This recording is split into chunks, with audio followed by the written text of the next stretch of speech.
There's a sickness in this house, a rot in the halls of our manor.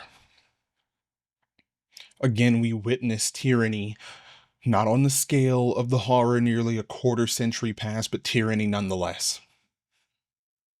Again,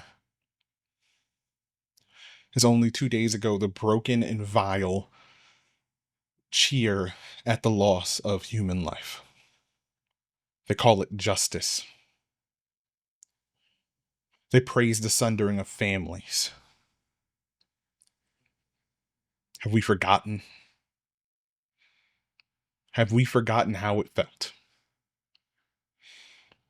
When our worlds drowned in sorrow, when the clock stopped, when the children trembled. We are better than this. Better than the petty name-calling, better than the whispers of venom in dark corners, better than the barbarism and hatred that bloom here today. We are better. We forget we are the handed ones, bearing a privilege unyielding and obliged to the furtherance of our society, and yet look at us. Is this what we wish to show those who have less, who have not yet fixed their minds to words and ideas? If so, then who are we? Who are we but putrefaction? A blight upon the progress and unity that has defined the prosperity of the last century. If this is who we are, then we are more decadent than I could even imagine. Disgusting, detached from everything that made us great. Hollowed of everything that once set us apart from the axis. We were meant to be allies. We were meant to be strong, to test our ideas in the name of the Socratic, to fight with the pen because it was the power of the enlightened. At our mid-century might we swore the sword may silence, but the pen redeems. We proclaimed from the pulpit of modernity that to write is to choose creation over destruction, reason over rage. We thundered that the sword was barbarous because it ended the story, while the pen is righteous because it declares and dares it to continue. But where are we now? Destitute.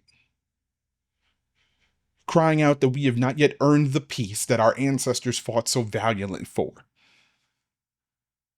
Crawling back into the cesspools of antiquity, begging for the embrace of needless destruction.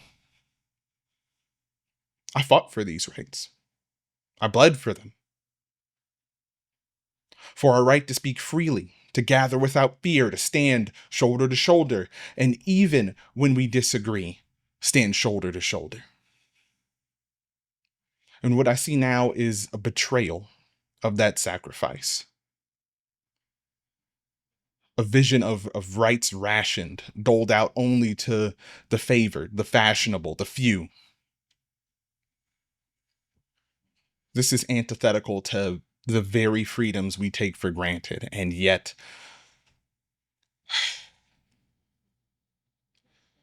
clarity remains in reach.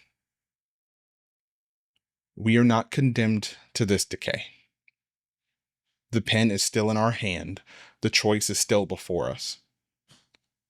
To tear down or to build. To rage or to reason.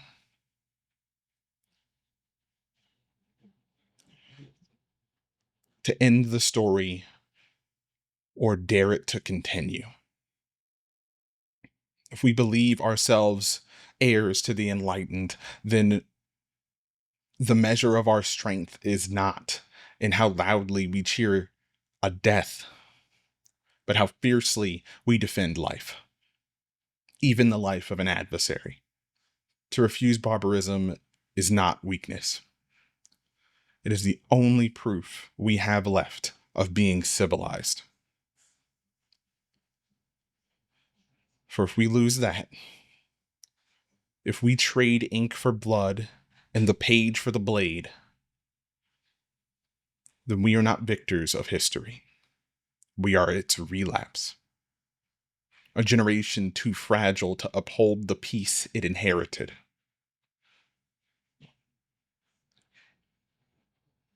And so the charge remains. Guide with your words. Argue, resist, critique, oppose, but do not cheer the silencing of life.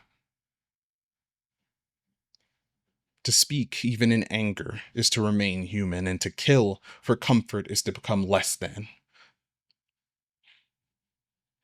The sword will always end the story. The pen will always dare it to continue. Use your words wisely and live like meaning still matters.